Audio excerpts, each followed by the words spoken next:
한번 따라하겠습니다. 이런 신자 되게 하소서. 이런 신자 되게 하소서. 이런 신자 되게 하소서. 이런 신자 되게 하소서. 제가 예전에 한번 이런 교회 되게 하소서, 또 하늘 양식 제목은 이런 가정 되게 하소서, 오늘은 이런 신자 되게 하소서, 이란 제목으로 하나님 말씀 전하겠습니다. 하나님을 믿는 신자지만 우리 역시 한계를 가진 존재이다 보니 자신에게 닥칠 미래를 전혀 예측할 수가 없습니다. 혹시 여러분들은 1시간 뒤에 여러분들에게 어떤 일이 닥칠지 좀 아시는 분이 있나요? 저는 모르겠더라고요. 저는 목회자지만 모르겠습니다. 혹시 여러분들은 아십니까? 나에게 내일 어떤 일이 닥칠지 우리는 알 수가 없죠. 하나님 믿는다고 하더라도 연약한 또 한계를 가진 피조물이다 보니까 우리는 알 수가 없습니다. 그러다 보니 우리는 항상 미래에 대한 불안을 안고 삶을 살아갑니다. 과연 나의 앞날에 미래에 어떤 일이 닥칠지 몰라요. 사람들의 건강이 요즘 여의치 않은 분들이 많이 있다 보니까 건강에 대한 불안감도 우리는 가지고 있죠. 지금은 건강한데 과연 1년 뒤에는 나는 건강할 것인가? 또 지금은 살만한데, 또 먹고 살만한데, 또 향후 10년 뒤에는 과연 먹고 살 수 있을까? 내 자녀가 지금은 이렇게 내 말을 잘 듣는데, 또 부모에게 순종적인데 10년, 20년 뒤에도 과연 그럴까? 또 내 자녀가 지금은 신앙생활을 열심히 잘하고 있는데 10년, 20년 뒤에는 과연 잘할 수 있을까? 우리는 여러분 알 수가 없어요. 그러다 보니까 이 불안함이 있죠. 항상 걱정이 되는 것이 사실입니다. 그래서일까요? 신자이면서도 세상 사람들처럼 다소 계산적이고 약삭빠르게 살아가려 한다는 거예요. 한마디로 하나님을 믿는다고 하면서도 절대로 손해를 잘 보려고 하지 않습니다. 하나님 믿는다고 하면서도 이 손해만큼은요 잘 보지 않으려고 해요. 바로 손해를 보며 살아가게 되면 미래를 제대로 살아낼 수 없다라고 확신하기 때문이죠. 손해봐서는 미래에 우리가 가난하게 살아야 돼, 어렵게 살아야 돼, 돈을 벌 수 있을 때 손해봐서는 안 돼, 악착같이 붙들어야 돼. 여러분, 이런 마음 가지고 우리가 삶을 살아가죠. 쉽게 말하면 세상 사람들이 그런 방식으로 살아가다 보니 우리 신자들도 그것에 동조를 하며 살아가는 것입니다. 물론 우리 기독 신자들은 세상에서 성도이기 전에 대한민국 국민으로서 존중받아야 마땅해요. 이것을 부인하고자 하는 것은 아닙니다. 그러기에 신자라고 해서 무조건 세상에서 바보처럼 당하고 손해를 입어서는 곤란하겠죠. 항상 바보처럼 지내라, 그런 말은 아닙니다. 하지만 어떤 경우에는 하나님 때문에 또 주의 핏값으로 세워진 교회 때문에 손해를 종종 입어야 할 때도 있습니다.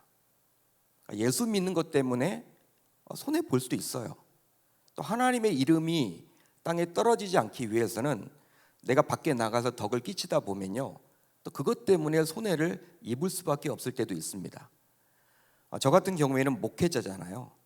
누군가가 막 어떤 물건을 깎을 때에도 제가 깎으려고 해도 목사님이 왜 그러세요? 그러면 할 말이 없어요. 제가 더 오히려 드려야 돼. 예? 여러분, 저는 막 물건을 잘 못 깎아요. 어떤 분들은 물건을 잘 깎는다고 하는데 물건 깎으러 갈 때는요, 집사님, 권사님 이런 얘기 안 하시면 좋겠어. 예? 옆에 막 집사님 이거 싸다, 좀 깎아달라고 막 이야기하면요, 그런 분들이 어떻게 여길까요? 여러분, 우리가 손해 볼 때가 많이 있다니까요. 어떤 물건을 사더라도 예수 믿는 것 때문에 손해를 본단 말이에요. 그러나 성도들 가운데서는 그런 경우조차도 절대로 손해를 보려 하지 않는 분들도 있곤 합니다. 절대로 나는 손해를 보지 않는다, 나는 그렇게 살진 않겠다, 다짐하고 다짐하는 분들이 있어요. 이제 오늘 말씀은 지난 주일과 기도의 11조와 하늘 양식을 통해서 그동안 살펴봤던 룻기서의 결말 부분이라고 말할 수 있습니다. 제가 지난 주일부터 해서 오늘 말씀까지 총 7번 말씀을 전하고 있습니다. 그런데 세상 사람들과 또 신자지만 손해를 보려 하지 않는 우리들의 관점으로 보게 되면 오늘 본문에서 볼 수 있는 보아스와 룻은 다소 이해하기 힘든 면이 참으로 많아요. 이 보아스가 나오고 룻이 나오는데 손해보기 싫은 관점으로 보게 되면요, 참 바보 같아, 이 둘은요. 그래가지고 참 이해하기가 쉽지 않다라는 것이죠. 바로 자신의 이익보다는 남을 위해서 헌신하는 자처럼 보이기 때문입니다. 그러니까 자기 중심으로 삶을 살아가면 좋으련만 전혀 그런 모습은 보이지 않단 말이에요. 그러다 보니까 세상에 나가서는요, 이렇게 살면요 망할 것처럼 보여져요. 더욱이 아무리 가까운 친족이고 시모라고 하지만 결코 쉬운 결단은 아니기 때문에 이 시대를 살아가는 우리들에게도 낯설게 보여지기도 합니다. 바로 보아스를 보았을 때, 또 룻을 보았을 때, 보리타장 마당에서 보아스는 시어머니의 말씀에 순종해서 자신에게 오게 된 룻의 청혼을 받아들이며 이제 자신보다 기업물을 순위가 앞선 사람의 의중을 우선 들어보겠다라고 약속을 했습니다. 룻에게 약속을 했죠. 보아스는 이 약속을 지키기 위해서 날이 밝자마자 성문 밖으로 나가요. 나가서 이제 장로들을 청합니다. 그리고 백성들을 청해요. 왜냐하면 그들을 증인으로 삼기 위함이죠. 그리고 마침 지나가는 이 기업물을 1순위자를 불러 세웁니다. 그리고 나오미의 기업을 물을 것인지를 묻게 돼요. 그때 어떤 이야기를 들었습니까? 우리 예상과는 다른 답을 이 기업 물을 자가 하게 되었는데요, 우리의 그런 생각으로는 처음부터 기업을 물지 않겠다라고 답을 할 것 같아. 그런데 웬걸 기업을 물으겠다라는 거예요. 자신의 의무를 다하겠다라는 것입니다. 여러분, 이제 보아스가 룻과 약속했던 결혼이 어려워진 것처럼 보여요. 왜냐하면 일반적으로 기업 물을 자가 자신의 의무를 다하겠다고 하면 더 이상 주변에서는 관여할 수가 없잖아요. 자기가 여러분 물은다는데 주변 사람들이 뭐라고 하겠습니까? 뭐 관여할 바가 아니죠. 기업 물을 1순위자가 내가 기업 물으겠다라고 했는데 주변에서 뭐 왜 물으냐 뭐 이렇게 말할 수 없단 말이에요. 물으면 물으는 거지. 여러분, 그렇기 때문에 이제 룻과 보아스는요 결혼을 못할 것만 같아. 하지만 보아스는 기업 물을 후순위자였기에 그 사람이 의무를 다하겠다고 하면 보아스의 입장에서는 더 이상 할 말이 없음에도 불구하고 오늘 말씀을 보게 되면요 어떻게 합니까? 보아스는요 포기하지 않죠. 그러면서 어떤 말을 해요? 나오미의 가정을 잘 알았던 보아스는 기업 물을 자에게 나오미의 기업을 물을 경우에 나오미의 자부인 룻과 결혼해야 한다라는 것을 알려주게 됩니다. 그 말을 하게 되었어요. 그렇게 되면 이 기업 물을 자는 룻의 죽은 남편인 말론의 기업도 이어야만 했던 것이죠. 그러자 기업 물을 자는 이제 마음을 바꿔서 기업을 물으지 않겠다라고 답을 합니다. 기업 물이지 않겠다라고. 바로 자신의 기업에 손해가 있을까 염려가 되었기 때문이라고 성경은 말해주고 있어요. 아마도 이 기업 물을 자가 처음 나오미의 기업을 물으겠다라고 했던 이유는요, 어떤 이유에서 그렇게 물으려고 했냐면 나오미가 나이가 많단 말이에요. 나이가 많다 보니까 그 밭을 샀을 때 그 나오미가 죽게 되면요, 이제 뭐 죽을 확률이 높잖아요. 나이가 많으니까. 그렇게 되면 그 엘리멜렉, 그 남편이 가졌던 재산을 비롯해서 그 엘리멜렉 집안의 모든 소유가 자기 것이 될 것처럼 여겼기 때문에 쉽게 별 생각 없이 기업을 물으겠다라고 답을 한 거예요. 하지만 나오미를 따라서 베들레헴에 와 있던 나오미의 자부인 룻이 있다면 이야기는 달라지게 되어 있죠. 그 이유가 무엇입니까?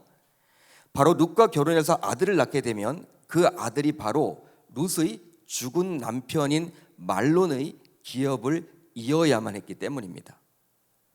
그렇게 되면 자신이 기업을 물음으로 오히려 재정적으로 큰 손해를 입을 수밖에 없게 되는 거예요. 그 아이를 양육해야 되죠. 그리고 여러분, 자신의 재산이 그 아들에게 다 가잖아. 자신은 여러분 재산이 거의 없어지게 되는 거야. 지금도 결혼하고 살 텐데 이쪽으로 거의 다 빼앗긴단 말이에요. 그러니까 반반으로 나눠지겠죠. 그렇다면 여러분, 기업 물음을 통해서 자신은 오히려 이득을 보려고 했는데 재정적으로 보게 되면 손해를 볼 수밖에 없는 입장이에요. 그렇기 때문에 이 룻이 있음을 통해서 그걸 알게 되었을 때는요, 이제 기업을 물으지 않겠다라고 답변을 한 거예요. 그러기에 이 사람은 다음과 같이 반응을 하게 되었죠.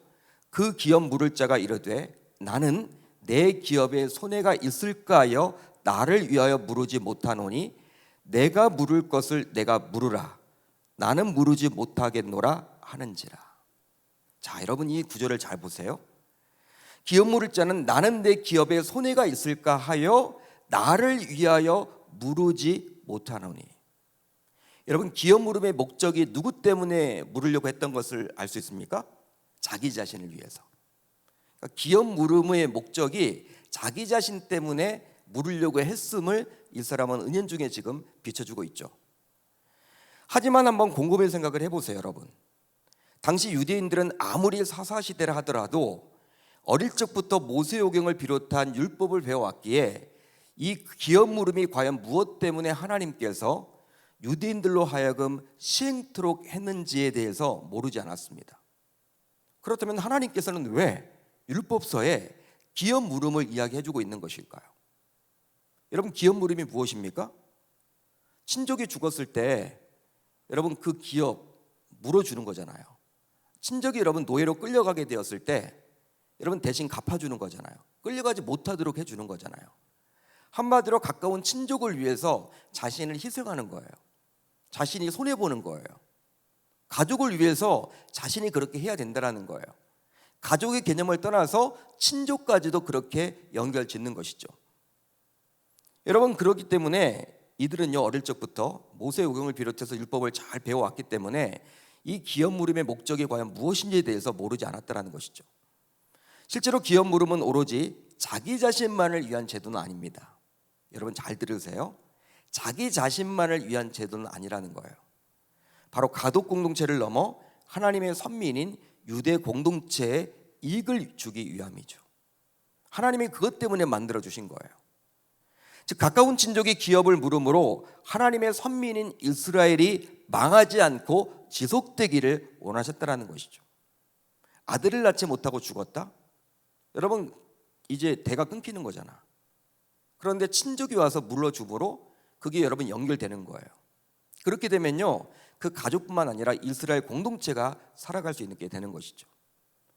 그러기에 이 기업 물음은 이스라엘을 향한 하나님의 사랑이라고 감히 말할 수 있는 것입니다.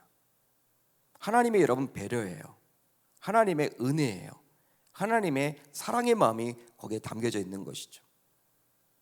여러분 개인을 위해서 주신 게 아니란 말이에요. 그러니까 자신이 이익에 여러분 관여하기 위해서 기업을 물러서는 안 된다는 거예요. 그런데 이 무명의 기업 물을 자는 오로지 이 기업 물음을 통해서 자신의 이익에도 도움이 되어야만 했습니다. 그러니까 자신의 이익에 도움이 되어야 한다는 거예요. 그리했기에 자신이 손해를 보게 생겼으니 이제 자신이 해야 할 기업 물음을 하지 않겠다라고 해버린 것이죠. 딱 보니까 손해를 보는 것처럼 보여. 이거 괜히 물렀다가는 내가 망할 것처럼 보여. 오히려 돈을 벌어야 되는데 이것으로 인해서 내가 더 잘 돼야 되는데 폭삭 망할 것 같아. 그래서 안 하겠다고 한 거예요. 1순위자인데. 하지만 보아스는 달랐습니다. 자신에게 기업 물음의 순서가 넘어오게 되자 다음과 같이 반응을 했어요. 자, 오늘 본문 9절로 10절을 볼까요? 우리 같이 한번 읽어봅니다. 좀 길지만 같이 읽습니다. 시작. 보아스가 장로들과 모든 백성에게 이르되 내가 엘리멜렉과 기럨과 말론에게 있던 모든 것을 나오미의 손에서 산 이래 너희가 오늘 증인이 되었고 또 말론의 아내 모압 여인 룻을 사서 나의 아내로 맞이하고 그 죽은 자의 기업을 그의 이름으로 세워 그의 이름이 그의 형제 중과 그곳 성문에서 끊어지지 아니하게 하매 너희가 오늘 증인이 되었느니라. 보아스는요 율법에 나온 하나님의 의도래도 나오미의 집안의 기업을 무르겠다고 여러 증인들 앞에서 이야기를 했어요. 여러 증인들 앞에서 내가 그렇게 하겠다. 기업을 무르겠다. 그러니까 1순위자는 포기했는데 2순위자였던 보아스는요 무르겠다라는 거예요. 같은 처지였는데 같은 상황이었는데 완전히 다른 결단을 내립니다. 결국 보아스는 기업 물음의 의무를 끝까지 다하게 되었는데요. 자, 그렇다면 오늘 본문에서 상반된 반응을 보였던 두 사람, 즉 무명의 기업 물을 자와 보아스의 무엇이 과연 다른 행보를 보이도록 했던 것일까요? 여러분 무엇 때문에 이렇게 차이가 나는 것일까요? 여러분 같은 상황 아닙니까? 보아스도 손해를 봐야 돼요. 손해보는 거 뻔해. 그게 보인단 말이야. 그런데 보아스는 기업을 물렀어요. 그런데 일순위자였던 그는 무명시 그 사람은 기업을 무르지 않겠다라고 당당하게 이야기를 했죠. 무엇이 이런 차이를 만들어냈느냐? 바로 말씀이 우선이냐, 그게 아니면 자신의 생각이 우선이냐가 두 사람으로 하여금 다른 행보를 하도록 이끌었습니다. 말씀이 우선이냐, 자신의 생각이 우선이냐, 그 차이예요. 중요한 차이입니다. 실제로 이 두 사람 모두 엘리멜렉에 가까운 친족들이었습니다. 여러분, 유대 사회에 속한 하나님의 백성들이에요. 선민이에요. 율법을 알아요. 하나님의 말씀을 압니다. 모르지 않습니다. 여러분, 이방인들이 아닙니다. 또 엘리멜렉에 가까운 친족들이에요. 그러기에 나오미가 모압 땅에 가서 겪었던 1년의 불행에 대해서 결코 모르지 않았죠. 나오미가 여러분 어떤 어려움을 겪었는지 모르지 않았어요. 친족들이니까. 남편이 죽고 두 아들이 죽었다라는 것 다 압니다. 모르지 않습니다. 거기에 더하여 이 두 사람 모두 기업 무름이 율법에 나와 있기에 기업 무름이 자신들이 감당해야 할 일임을 잘 알았어요. 이건 여러분 전통이니까, 유대 사회에서 하나님께서 그렇게 하시라고 했기 때문에 그건 꼭 해야 된다는 건 알아요. 모르지 않습니다. 누구에게 여러분 미룰 수가 없어요. 하지만 무명의 기업 물을 자는 율법, 즉 말씀을 알고 있으면서도 그 말씀보다도 이성으로 상징되는 자신의 생각을 우선시했다라는 거예요. 하나님의 말씀보다도 자신의 생각이 우선이었어요. 그러다 보니 말씀과 자신의 생각이 대치가 되었을 때 말씀보다 자신의 생각을 선택해서 행동했습니다. 딱 생각을 해보니까 손해볼 것처럼 보여져. 말씀은 분명히 내가 물어야 돼, 기업을. 내가 손해를 봐야 돼. 근데 말씀을 우선시하기보다는 자신의 생각, 손해보기 싫은 그 생각을 앞세웠다라는 거예요. 즉 자신이 이성적으로 생각해 보았을 때 기업을 무르게 되면 당연히 큰 손해를 입게 되기에 아무리 말씀에 나와 있다 하더라도 그 말씀보다 자신의 생각을 우선했던 것입니다. 반면에 보아스는 자신의 이성적인 사고보다도 말씀이 더 우선했기에 자신이 설령 손해를 보고 피해를 보더라도 말씀을 따라 행동했던 거예요. 여러분, 이 차이가 이렇게 크게 벌어지는 거예요. 말씀이냐 자신의 생각이냐. 동일한 신자임에도 불구하고 여러분들은 과연 어느 쪽입니까? 여러분 둘 다 압니다. 말씀을 모르지 않아요. 여러분, 우리가 말씀을 몰라서 여러분 우리가 말씀대로 살지 못하는 건 아니죠. 그렇게 여러분 말씀을 몰라서 말씀대로 살지 못하는 분들도 있지만 대부분 웬만한 신자들은요 말씀 잘 알아요. 한두 번쯤 들은 게 아니야.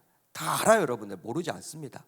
근데 알면서도 우리의 우선순위에 항상 그게 뒤처지죠. 말씀에 대한 순종이, 자신의 생각이 우선이에요. 여러분 대부분 그렇지 않나요? 여러분, 신앙생활의 기준은 오직 말씀입니다. 믿으시면 아멘, 믿으시면 아멘. 그뿐만 아니라 말씀은 신앙뿐만 아니라 삶도 어떻게 살아가야 하는지에 대해서 우리들에게 알려준다라는 거예요. 그러니까 신앙생활의 영역에서만 말씀이 통용되는 것이 아니라 신앙 플러스 삶의 영역에서도 여전히 말씀이 삶의 기준이 되어야 한다는 것이죠. 따라서 말씀은 교회 안에서만 적용되는 것이 아니라 교회 밖, 즉 우리의 삶의 전반에서도 불변의 기준이 되어야만 하는 것입니다. 하지만 성도들 가운데서는 말씀이 삶과 신앙의 기준이 되어야 한다, 이 사실을 잘 알아요. 모르지 않습니다. 너무나 잘 알아요. 그럼에도 불구하고 막상 현실적인 문제 앞에서는 오늘 본문에 나와 있는 무명의 기업물을 자처럼 말씀보다 자신의 이성적인 생각을 우선해 두고 행동하는 경우가 참으로 많다라는데 문제가 크죠. 여러분, 오늘 본문에 나와 있는 이 무명의 기업물을 자, 저와 여러분들의 모습이 아닌지 우리가 점검해 봐야 하는 거예요. 그래서일까요? 자, 오늘 말씀을 보게 되면요, 기업물을 자의 이름을 밝혀주고 있지 않아요. 성경은 말하고 있지 않습니다. 무명으로 나와 있죠. 실제로 엘리멜렉에 가장 가까운 친족으로 기업물을 1순위라면 보아스의 이름이 기록되어 있듯이 이 사람의 이름도 기록되어야 마땅합니다. 여러분 그렇잖아요. 보아스는 1순위예요. 1순위자의 이름도 기록이 되어 있다면 1순위자의 이름도 당연히 기록되어 있어야 하겠죠. 그렇게 여러분 합리적으로 추론해 볼 수가 있겠죠. 그런데 성경 저자는 말해주고 있지 않아요. 여러분 그렇게 한 이유가 무엇입니까? 바로 무명으로 기록을 해주므로 이 사람이 기업을 무르지 않았다고 해서 비난하거나 부정적으로 보지 말라는 의도가 다분히 거기에 담겨져 있는 거예요. 그만큼 무명의 기업 물을 자는 특별히 더 악하거나 욕심 많은 사람이 아니라 자신의 재산을 가난한 친척에게 선뜻 주기 어려워하는 우리와 같은 평범한 신자임을 재차 말해주는 것입니다. 한마디로 무엇이냐면 너희들 비난할 자격이 없다라는 거예요. 너희들도 동일하다는 거예요. 여러분 이름을 딱 기록해주면요, 막 우리가 그 사람 이름을 대면서 야 그렇게 왜 그 사람은 그랬을까? 우리가 여러분 그렇게 핍박하고 비난하고 할 거 아니에요. 그럴까봐 너희들도 마찬가지야. 너희들도 동일하지 않니? 너희들 비난할 자격이 없어. 그것을 지금 우리 주님께서는 말해주고자 이게 무명시로 기록을 해주고 있다는 것이죠. 한마디로 이 사람을 욕할 수 있는 사람은 그리 많지 않기 때문입니다. 하지만 오늘 본문을 통해서 성경은 보아스의 그런 희생적인 모습을 보여주므로 보아스가 바로 그리스도처럼 룻을 구원하게 되었다라고 말씀해 주고 있습니다. 그러니까 오늘 본문에 나와 있는 이 보아스는요, 그리스도를 상징하는 거예요. 그리스도를 예표하는 것이죠. 구약에서 그리스도를 예표해 주는 거예요. 여러분, 룻의 인생은 정말 미래가 불투명한 낙오된 인생이라 감히 말할 수 있겠죠. 미래가 불투명하잖아요. 뭐 감히 말할 수 있어요. 뭐 앞날을 여러분 어떻게 예측할 수 있습니까? 룻의 입장에서. 즉 유대 사회 속에서 이방인으로서 또 여인으로서 남편도 없이 낯선 땅에서 살아가야만 했기 때문입니다. 그런 룻에게 있어 보아스의 존재는 그야말로 복음이라 할 수 있겠죠. 어느 날 갑자기 나타났어.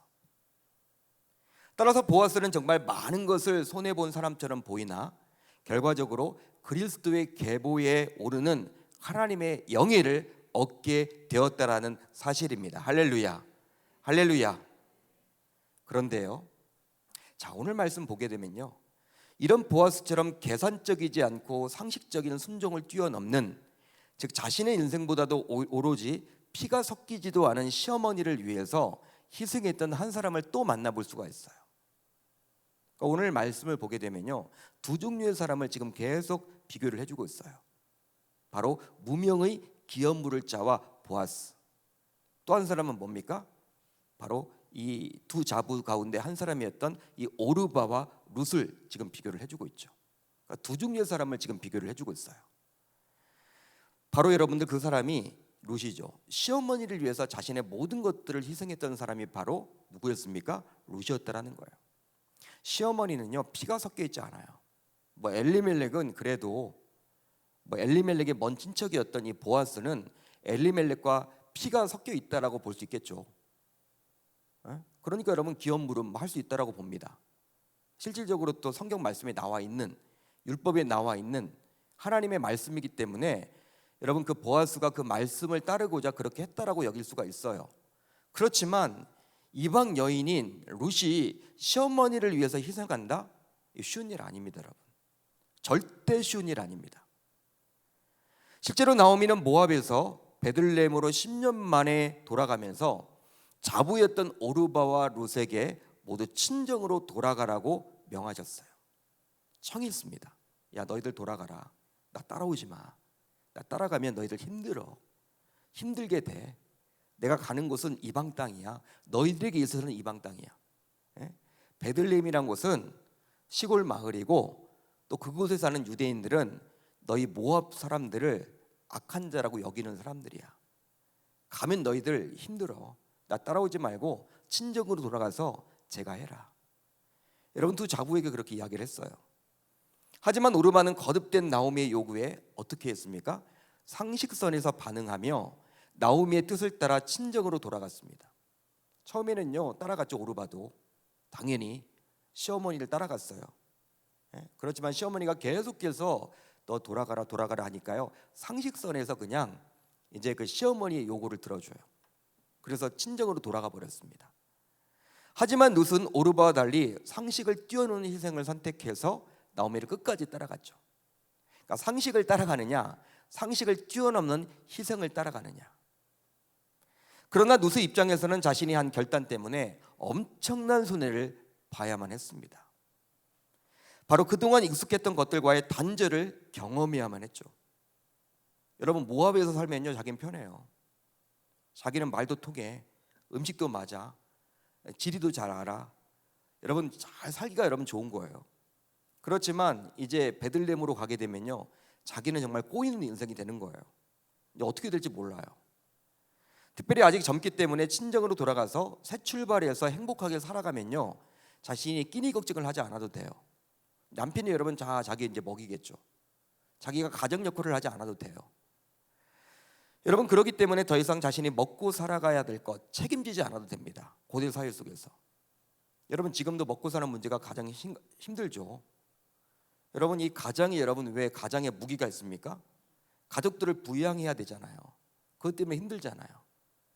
당시 여러분들 이 룻의 입장에서는요, 친정에 돌아가서 재가를 하게 되면, 새로운 출발을 하게 되면 남편이 여러분 자기를 먹이겠지, 자기는 여러분 이렇게 뭐 먹는 거 그런 것들 걱정하지 않아도 된다니까요. 그런데 늙은 나오미를 따라가면 어떻게 되었습니까? 룻은 이제 나오미를 끝까지 봉양해야만 해요. 봉양한다라는 것은 쉬운 일이 아니에요. 결코 쉬운 일이 아닙니다. 낯선 곳에서 자신의 직장을 가져야 돼. 이거 쉬운 일이 아닙니다, 여러분. 한마디로 사서 고생을 하는 것이죠. 더욱이 젊은 여자로서 자신의 고향인 모압을 떠나서 이방 땅에서 살아간다는 것은 결코 쉬운 일이 아닙니다. 바로 이스라엘 공동체는 이방인을 향해서 극도로 편협했기 때문이죠. 이스라엘 공동체만큼요, 외국인 노동자에 대해서 그렇게 편협한 시각을 가진 사람들이 없어요. 우리나라보다 더하다니까. 지금 우리가 외국인 노동자들을 바라보면서 이렇게 편협하게 여기는 것보다 더한 곳이 바로 유대 사회예요, 당시. 하지만 룻은 자기 인생보다도 시므의 인생을 더 우선했고, 자기 신들인 그모스 신보다도 이스라엘의 신인 여호와 하나님을 선택했습니다. 그 결과 이 룻은 시므인 나오미의 텅 빈 인생을 가득 채우게 되었는데요, 바로 나오미의 말에 순종해서 보아스와 결혼해서 낳은 아들로 인해서 룻은 나오미에게 이제 기쁨을 선사하게 되었어요. 자, 오늘 말씀 룻기서 4장 14절로 16절을 볼까요? 이렇게 나와 있습니다. 좀 길지만 같이 읽습니다. 시작. 여인들이 나오미에게 이르되 찬송할지로다. 여호와께서 오늘 내게 기업 물을 자가 없게 하지 아니하셨도다. 이 아이의 이름이 이스라엘 중에 유명하게 되기를 원하노라. 이는 내 생명의 회복자이며 내 노년의 봉양자라.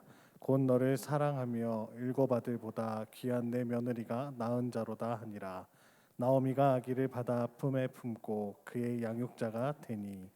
여러분, 기업 물음의 차원에서 보아스는 룻과 결혼하게 되었어요. 그런데 하나님께서 룻에게 임신하게 하셔서 룻은 아들을 낳게 되었습니다. 그러자 주변 여인들이 나오미에게 축복된 말을 한 거예요. 방금 우리가 살펴본 구절이 바로 그 내용입니다. 주변 여인들이요, 이 나오미에게 축복을 합니다.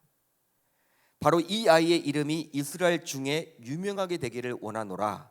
이는 내 생명의 회복자이며 내 노년의 봉양자라. 여인들은 나오미의 자부인 룻을 가리켜서 이런 말을 했어요. 아주 유명한 말이에요. 어떤 말을 했느냐? 바로 그들은 룻을 나오미와의 관계 속에서 평가를 했는데, 나오미에게 7 아들보다 더 귀한 자부 며느리라고 이야기를 합니다. 여러분, 7 아들보다 더 귀한 자부, 보통의 말이 아니죠. 보통의 축복이 아니죠. 우리 여기 자부들이 있다면 그런 말을 다 들었으면 좋겠어요. 주변 사람들이. 시어머니와의 그러한 갈등 속에서 참 여러분 쉽지 않잖아요. 뭐 우리나라만 여러분 이렇게 시집 시월드를 싫어하는 게 아니라, 시월드와의 갈등이 있는 게 아니라 전 세계 어느 나라나 다 갈등이 있습니다. 예? 딸하고 여러분 자부하고 같지 않다라는 거야. 그 부모님들, 어머님들이. 그렇지만 여러분 유대 사회, 고대입니다. 고대. 지금의 여러분 우리의 생각으로 보시면 안 돼요. 고대 사회예요. 여러분 자부가 여러분들 어떻게 이런 말을 들어요? 예? 한번 생각해 보세요. 일곱 아들보다 더 귀한 며느리라는 말을 무슨 들을 때니까요. 그만큼 칭찬을 하는 거야. 실제 성경에서 일곱이라는 숫자는 완전수죠. 모든이란 뜻입니다. 따라서 그 어떤 아들보다 귀한 최고의 자부라는 그 칭찬이 거기에 담겨져 있는 거예요. 하나님이 주신 칭찬이죠. 루시 여러분 그런 칭찬을 받았다라는 거예요. 이방 여인이지만 시어머님을 그렇게 여러분 잘 섬겼다라는 거예요. 남들이 보았을 때도 그렇게 여겨지는 거죠. 그렇습니다. 루시 오르바와 다른 점이 있다면 바로 상식적인 수준의 도리를 뛰어넘었다라는 점이에요. 상식적인 수준의 도리, 그걸 뛰어넘었습니다. 오르바도 처음에는 시어머니였던 나오미를 따라서 베들레헴으로 가려 했어요. 하지만 거듭된 나오미의 돌아가라는 요청에 그냥 자부로서 자신이 할 도리, 차원, 즉 상식에 순응하고 말았죠. 여러분 그 정도는요 누구나 하는 거예요. 누구나. 그러나 룻은 자신의 처지도 어렵지만 남편과 두 아들까지 잃고 힘겹게 살아가야 할 시어머니인 나오미에 대한 애틋한 사랑과 긍휼, 그리고 시댁을 통해서 만나게 된 여호와 하나님에 대한 신앙을 버릴 수 없다라고 여겼기에 헤세드, 즉 오직 주실 은혜만을 기대하면서 어머니를 끝까지 따랐던 거예요. 그러니까 한마디로 무엇이냐면요, 시댁을 통해서 알게 된 그 하나님이 정말 너무나 중요하기 때문에 내가 시어머니를 놓쳐서는 안 된다. 루시 여러분 그렇게 여겼던 거예요. 오르바도 여러분들 분명히 하나님을 좀 배웠겠죠. 알았겠죠. 그 시댁 자원이 시댁이 여러분들 믿는 가정이니까. 그렇지만 오르바는 그 믿음보다도 그냥 자신이 여러분 생각했을 때 하나님보다도 말씀보다도 자신의 여러분 생각, 자신의 상식을 따라갔던 사람의 대명사라면 룻은요 말씀 붙들고 끝까지 살아가겠다라는 그 사람의 대명사라고 보시면 되는 거예요. 한마디로 이방 여인은 룻이 시어머니인 나오미를 쫓아서 베들레헴까지 따라오게 된 이면에는 하나님을 신뢰하는 믿음이 있었던 것입니다. 여러분 처음에 나오미와 룻이 모압에서 베들레헴으로 돌아왔을 때 처량한 모습으로 돌아오게 된 나오미를 알아보고 이제 사람들이 따가운 시선을 보내며 이런저런 이야기를 함으로 나오미는 구설수에 오르게 되었어요. 야, 10년 전에 이곳을 떠나더니 이거 봐라 다 망해서 왔구나. 남편 잡아먹었다. 두 아들 먼저 보냈다. 여러분 나오미가 여러분들 얼마나 힘들었겠어요. 사람들이 여러분 웅성웅성거려 나오미 이야기만 하는 거야. 나오미가 지나가면 꼭 자기 이야기 하는 것처럼 보여져. 얼굴을 들고 다닐 수가 없어요. 여러분들 나가기가 힘들어. 수근수근 거리고. 그래서 나오미가 어떻게 이야기합니까? 자신을 나오미, 즉 기쁨으로 이야기하지 말고 마라, 괴로움으로 이야기를 해라. 하나님이 나에게 저주를 내린 것이다. 하나님이 나에게 징계했다. 여러분 그렇게 여러분 이야기를 했습니다. 그분이 여러분 나오미였어요. 나를 더 이상 나오미로 부르지 말아라. 기쁨으로 부르지 말아라. 나는 마라다. 괴롭다. 이름을 마라라고 불러달라고 했어요. 하지만 룻으로 인해서 이제 룻기의 마지막인 4장에서는 나오미가 더 이상 마라, 즉 괴로움이 아니라 다시금 나오미, 즉 기쁨으로 불려지게 되었다라는 사실입니다. 할렐루야.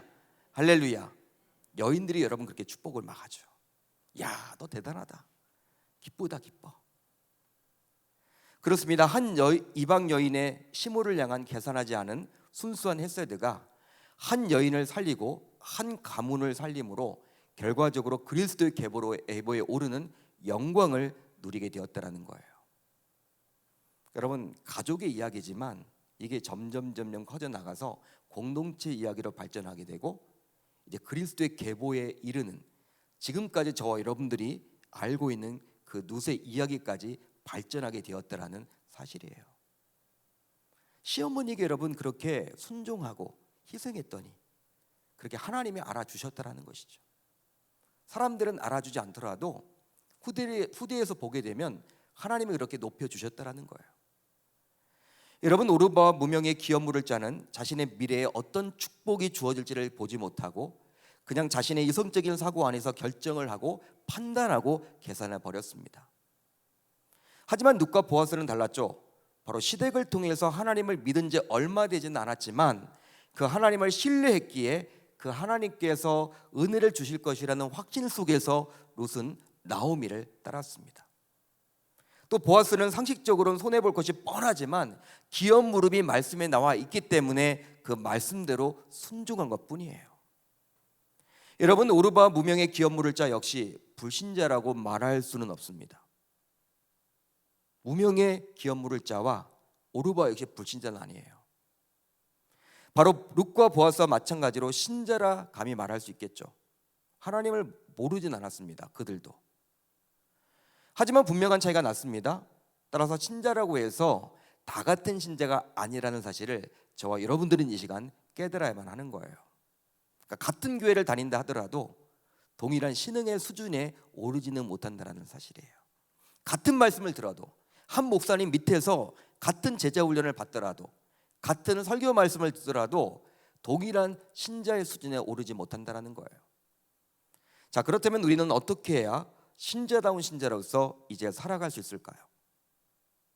바로 무명의 기업 물을 자, 또 오르바와 같은 존재가 아니라 이 보아스와 룻과 같은 신자다운 신자로 어떻게 살아갈 수 있을까요?